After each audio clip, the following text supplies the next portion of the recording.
At 1:47 p.m. on September 18, 1944, crouched inside a hollowed hay bale near Eindhoven, Netherlands, watching 34 German soldiers march directly toward his position. He had no radio, no backup, no way out. His rifle held 8 rounds. In the next 40 minutes, he would capture all 34 without firing a single shot, using nothing but farming knowledge from his father's Iowa wheat fields, and a deception so simple it had been sitting in front of infantry tacticians for 3 years. The German column moved with exhausted confidence. Their boots scraped cobblestone. Their voices carried complaints about rations and the American advance. They had no idea that the high bale 30 meters ahead wasn't a hay bale at all. Bartlett's breathing slowed.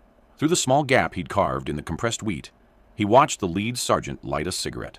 The man's hand trembled slightly. Good.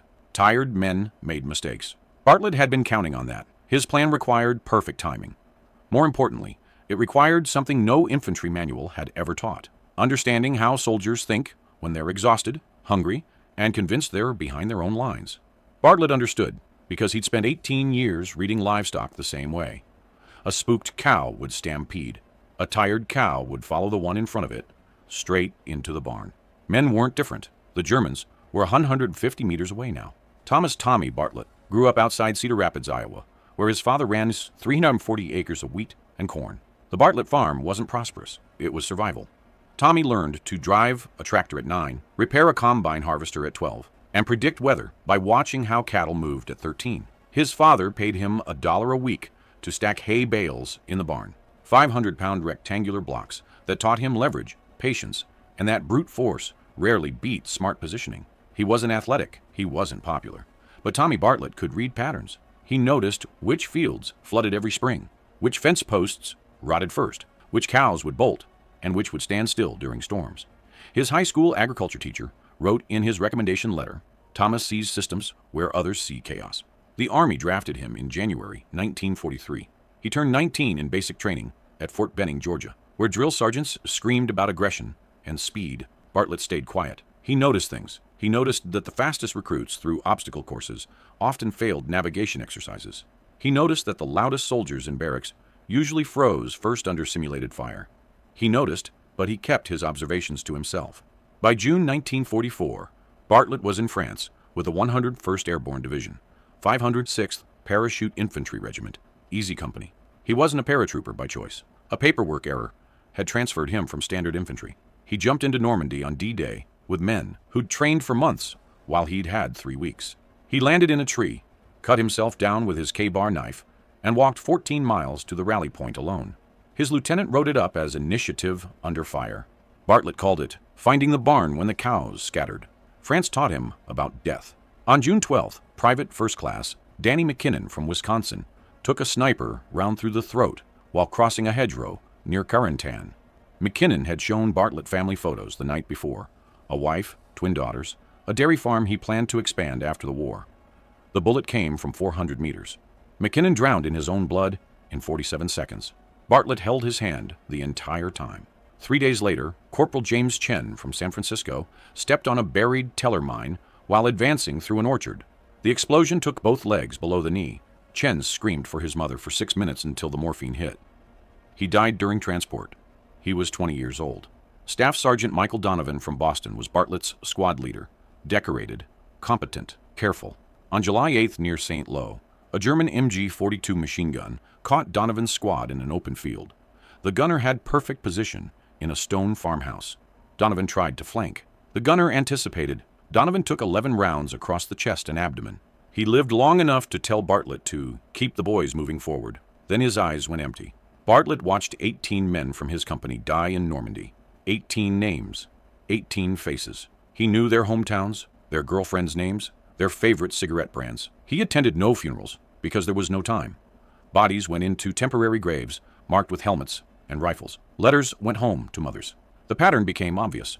Good men died, not because they lacked courage, but because they followed doctrine that treated every situation identically. Cross the hedgerow, advance through the field, flank the machine gun. The manual said these things worked. The manual was written by officers who hadn't bled in French dirt. Bartlett started breaking small rules. He crossed hedgerows at different angles than the manual specified. He waited 30 seconds longer before advancing. He studied German positions from cover. instead of charging. His lieutenant noticed, but said nothing because Bartlett's squad took fewer casualties than others. By September, Easy Company was in Holland as part of Operation Market Garden. The operation was supposed to be simple. Paratroopers would capture key bridges, armored divisions would race north. The war would end by Christmas. Reality was messier. German resistance was heavier than intelligence predicted. Supply lines stretched thin. Communication broke down. On September 17th, Bartlett's platoon secured a small crossroads northeast of Eindhoven. The area was supposed to be clear. It wasn't. German stragglers, units cut off from their main forces, wandered through the farmland trying to reach their lines. Some surrendered. Some fought. Most just looked exhausted. Lieutenant Marcus Hayes from Virginia gathered the platoon. Regiment wants prisoners for interrogation. Germans in this sector don't know they're surrounded. If you can capture instead of kill, do it, but don't take unnecessary risks. Your life matters more than prisoners. Hayes was 23. He'd been a high school history teacher. He tried to fight the war with minimum casualties on both sides, which made him unusual. Most officers wanted body counts. Hayes wanted everyone to go home. That evening, Bartlett stood watch near a barn on the platoon's perimeter. The farm had been abandoned weeks earlier. Hay bales, the rectangular kind, Bartlett had stacked since childhood, were scattered around the property. Some were intact, some had been torn apart by shrapnel. The barn's roof was missing, the smell of old wheat mixed with cordite and rain. Private Eddie Sullivan from Brooklyn joined him. Sullivan was 19, loud, and constantly afraid, though he hid it with jokes. "Think we'll see any action tonight?" Sullivan asked. "Maybe," Bartlett said. He was studying the hay bales. "You got that look," Sullivan said. "The look my uncle gets when he's about to fix something nobody knew was broken." Bartlett didn't respond. An idea was forming. Hay bales, concealment, German psychology. The pieces clicked together like a combine harvester's gears meshing. At 11:30 p.m., Bartlett approached Lieutenant Hayes. "Sir, I need permission to try something." Hayes looked up from his map. "What kind of something?" "There's German movement northeast of our position. Patrols. Maybe 30 to 40 men. They're moving in column formation, like they're behind their own lines. I think I can capture them." Hayes studied him. "Your entire squad?" "Just me, sir." "Explain." Bartlett laid it out. The Germans were exhausted. They were following roads instead of using tactical movement. They assumed the area was secure. He could use that assumption against them. All he needed was the right positioning and the right props. "What props?" Hayes asked. "Hay bales, sir, and a white flag." Hayes listened to the full plan. His expression didn't change. When Bartlett finished, Hayes was quiet for 15 seconds. Then he said, "If you get killed doing this, I'm writing a very unflattering letter to your mother. If it works, I'm writing you up for a commendation you'll probably never receive because it's the dumbest smart idea I've ever heard. You have until dawn." Bartlett nodded. "Thank you, sir." "Bartlett?" "Yes, sir." "Don't die stupidly." At midnight, Bartlett worked alone in the abandoned barn. The hay bales weighed roughly 80 pounds each. Lighter than Iowa bales, but dense enough for concealment. He selected one that was slightly weathered, its binding twine loose enough to manipulate. Using his Ka-bar knife, he carefully carved out the bales. Interior. The work was slow. Hay dust filled his nose and throat. His hands cramped. Sweat soaked through his uniform, despite the September cold. He carved a space large enough to crouch inside with his rifle, about 3 feet deep and 2 feet wide. The exterior had to look untouched. Every handful of hay he removed went into other damaged bales to hide the evidence. By 1:15 a.m., the hollowed bale was ready. He tested it. Crouched inside with the opening fossing away from approaching soldiers, he was invisible. The hay smelled like Iowa autumns and his father's barn. For a moment, homesickness hit him so hard he almost abandoned the plan. Then he remembered McKinnon bleeding out in the hedgerow, Chen screaming for his mother, Donovan's empty eyes. He kept working. Next came positioning. Bartlett studied the German patrol patterns from earlier that day. They used the northeast road, a dirt path between farms. They moved in loose column formation. They talked loudly. They were acting like men who believed they were safe. He hauled the hollowed bale to a position 30 meters from the road, partially hidden by a low stone wall. The placement was critical. Too close, and they'd investigate. Too far, and his plan wouldn't work. He arranged 3 intact hay bales in a natural-looking cluster around his position. To passing soldiers, it would look like farm debris scattered by the wind. Then he prepared the second part. From the abandoned barn, He retrieved a white bed sheet. He tore it into a rough rectangle, about 3 feet by 4 feet. He tied it to a stick he'd sharpened with his knife, a white flag, the universal symbol of surrender. The irony wasn't lost on him. He cached extra ammunition, his canteen, and an emergency flare in a small depression behind the stone wall. If everything went wrong, he'd need to signal for help. If everything went right, he'd need neither. At 3:00 a.m., Sullivan found him. "Lieutenant told me what you're doing. You're insane." "Probably," Bartlett said. "Want backup?" "No. Multiple shooters would trigger a firefight. One man triggers confusion." Sullivan handed him a Hershey bar. "Don't get shot, farm boy." Bartlett took the chocolate. "Thanks, Brooklyn." At 4:30 a.m., Bartlett climbed into the hollowed hay bale. He'd chosen dawn timing deliberately. Tired soldiers at the end of a night march made poor decisions. Exhausted men saw what they expected to see, not what was actually there. The bale smelled like Iowa and France and old rain. The hay pressed against his shoulders. His legs cramped immediately. His M1 Garand rifle lay across his lap, loaded with 8 rounds. He also carried 4 grenades, though he hoped he wouldn't need them. Grenades meant failure. Through the gap he'd carved, he had a narrow view of the road, 60-degree field of vision, enough to see without being seen. Then he waited. At 6:15 a.m., birds started singing. The sky lightened from black to gray. Bartlett's legs went numb below the knees. His back cramped. He didn't move. Movement meant detection. Detection meant death. At 7:30 a.m., he heard them, boots on dirt, multiple men. German voices carrying through the morning fog. They were arguing about something, rations maybe, or how far to the next rally point. The voices grew louder. Bartlett's heart rate slowed. His breathing steadied. He'd been training for this moment since he was 9 years old, waiting in Iowa fields for spooked cattle to wander back to the barn. Patience, observation, perfect timing. The German column appeared through the fog, 34 soldiers in loose formation. They carried rifles casually, slung over shoulders or held in one hand. Their uniforms were dirty. Their faces showed exhaustion. The lead sergeant was smoking. 3 men near the back were sharing a canteen.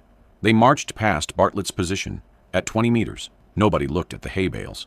The column continued northeast, toward what they believed were German lines. Bartlett waited until the last soldier passed. Then he counted to 30. Then he climbed out of the bale. His legs nearly collapsed.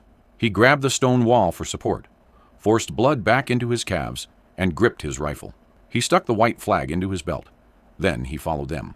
The Germans didn't post a rear guard. Sloppy, fatal.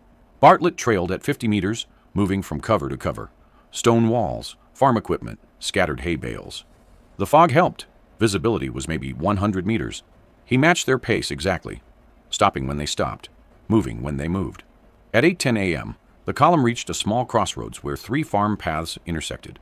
They stopped. The sergeant pulled out a map. Soldiers dropped their packs and sat on the ground. Some lit cigarettes. One urinated in a ditch. Perfect. Bartlett circled to their front, using the fog and terrain. He reached a position 30 meters ahead of the column, crouched behind an overturned farm cart. His rifle was ready. His white flag was in his left hand. Then he stood up. The Germans saw him immediately. Rifles snapped up. Shouts echoed. The sergeant yelled commands. Bartlett raised his white flag high and shouted in his best German, a phrase he'd learned from a captured enemy soldier 3 weeks earlier. Amerikaner überall. Sie sind umzingelt. Americans everywhere. You are surrounded. He pointed behind them with his rifle, then gestured to both flanks. The Germans turned, scanning the fog. They saw nothing because nothing was there. But exhausted men see threats where shadows exist. The sergeant shouted more commands. His soldiers formed a defensive circle, facing outward, rifles pointed at emptiness. Bartlett shouted again. 100 Amerikaner, keine Flucht. 100 Americans, no escape. Then he did something that would have gotten him court-martialed if any officer witnessed it. He fired a single shot into the air. Immediately, he dove behind the cart and sprinted 30 meters to his left, to a new position behind a stone wall. He raised his white flag again and shouted from the new location, Ergeben, werfen Sie Waffen. Surrender. Throw down weapons. The Germans spun toward his new voice. Some fired wild shots into the fog. Bartlett was already moving again, circling to their right flank. He reached a cluster of hay bales and shouted from there, Keine Zeit! Amerikaner com! No time. Americans coming. He fired another shot into the air from this third position, then immediately moved again. To the Germans, it sounded like they were surrounded by at least a dozen soldiers, firing from multiple positions. The fog amplified sounds. Echoes confused directions. Their exhaustion multiplied their fear. The sergeant shouted at his men to hold position, but two younger soldiers dropped their rifles and raised their hands. That was the break point. Human psychology in combat follows patterns Bartlett had seen in livestock his entire life. One spooked animal triggers panic, but one submissive animal triggers submission. Once 2 Germans surrendered, others followed. 3 more dropped weapons, then 5, then 10. The sergeant tried to rally them, but his voice cracked. He was outnumbered by his own collapsing morale. Bartlett circled to a position where all 34 could see him. He held his white flag high and his rifle low, non-threatening but ready. He shouted one final phrase. Krieg is vorbei für Sie. Keine Schande. War is over for you. No shame. The sergeant looked at his men. Half had already surrendered. The others were terrified, scanning fog for Americans who didn't exist. He lowered his weapon. We're Giebmans, the sergeant said. We surrender. At 8:47 a.m., Bartlett marched 34 German prisoners into the American perimeter. He was alone. Lieutenant Hayes stood frozen for 3 seconds. Private Bartlett, Hayes said slowly. What the hell? Prisoners, sir, as requested. Sullivan ran up, saw the column of surrendered Germans, and started laughing. Holy shit! Farm boy actually did it. The prisoners were processed. They were fed. Interrogators questioned them. One German sergeant, the smoking one who'd led the column, spoke some English. How many Americans were in the ambush? An intelligence officer asked. 30, maybe 40, the sergeant said. In the fog, difficult to count. They had us surrounded from 3 sides. The interrogator looked at Bartlett. How many were actually with you? Just me, sir. Explain. Bartlett explained the hay bale, the positioning, the fog, the white flag, the shouted German phrases, the deliberate movement between positions to simulate multiple soldiers, the single shots fired to add auditory confusion, the understanding that exhausted men see what they fear, not what's real. The interrogator wrote everything down. He looked skeptical, but impressed. This violated about 7 tactical protocols. Yes, sir. You could have been killed. Yes, sir. Why'd you do it? Bartlett thought about McKinnon bleeding in the hedgerow, Chen screaming for his mother, Donovan's empty eyes. Seemed safer than a firefight, sir. By noon, word spread through the battalion. A farm kid from Iowa captured 34 Germans using hay bales and theater. Soldiers thought it was hilarious. Officers thought it was idiotic. Everyone agreed it was effective. Captain Richard Morrison from Tennessee, Easy Company's commanding officer, called Bartlett to headquarters. Private, your stunt could have triggered a massacre if those Germans decided to fight. You had no backup, no communication, no extraction plan. Yes, sir. That said, Morrison paused. 34 prisoners without a shot fired saves ammunition and prevents casualties. I'm not punishing you, but I'm not promoting you either. Clear? Yes, sir. Dismissed. That evening, Lieutenant Hayes sat with Bartlett outside the barn. You know this won't become standard doctrine, Hayes said. I know, sir. It was too dependent on specific conditions. Fog, exhausted enemy, your ability to speak German, your knowledge of psychology. Can't train that. I understand, sir. Hayes lit a cigarette. But between you and me, I think infantry tactics are garbage. We charge across fields because manuals written in 1917 say to charge across fields. Men die because we follow doctrine instead of thinking. What you did today, that was thinking. Thank you, sir. Don't do it again. 3 days later, another platoon from Baker Company encountered a similar situation. Isolated German patrol, foggy morning, low visibility. Sergeant Robert Chen, no relation to James Chen, who died on the mine, remembered Bartlett's story. Chen didn't use hay bales, but he used the same principle. Voice deception, movement between positions, psychological pressure. He captured 19 Germans without firing a shot. The technique spread quietly. Not through official channels, through sergeants talking to sergeants, privates sharing stories, the underground network that makes armies actually function. By October, at least 6 separate incidents involved American soldiers using deception and psychology to capture German patrols without combat. No official manual mentioned it. No training program taught it. It just happened, spreading like wildfire through word of mouth. German intelligence noticed.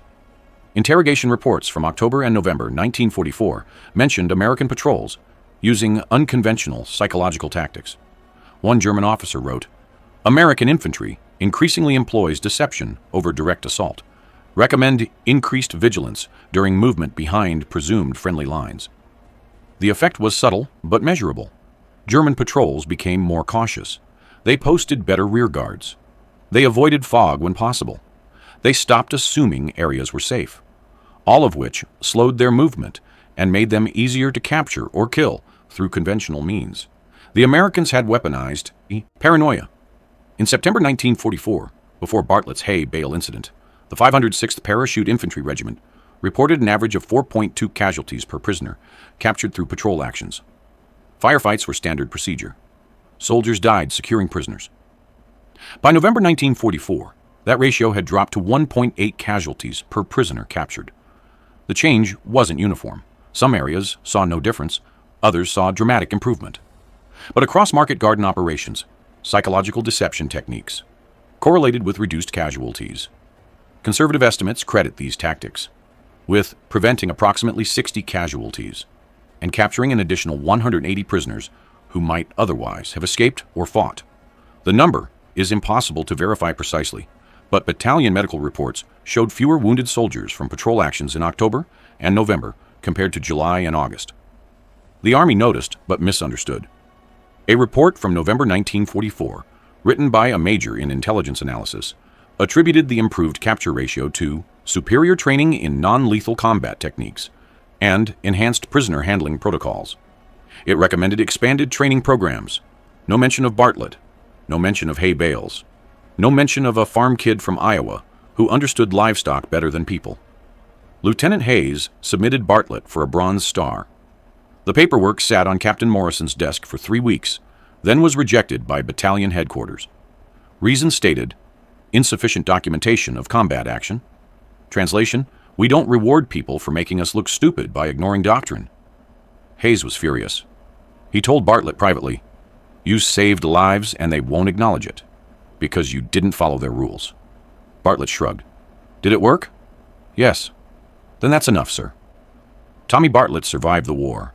He fought through Holland, into Belgium during the Battle of the Bulge, and into Germany by April 1945. He was wounded twice, shrapnel in the shoulder near Bastogne, bullet graze across the ribs near Berchtesgaden.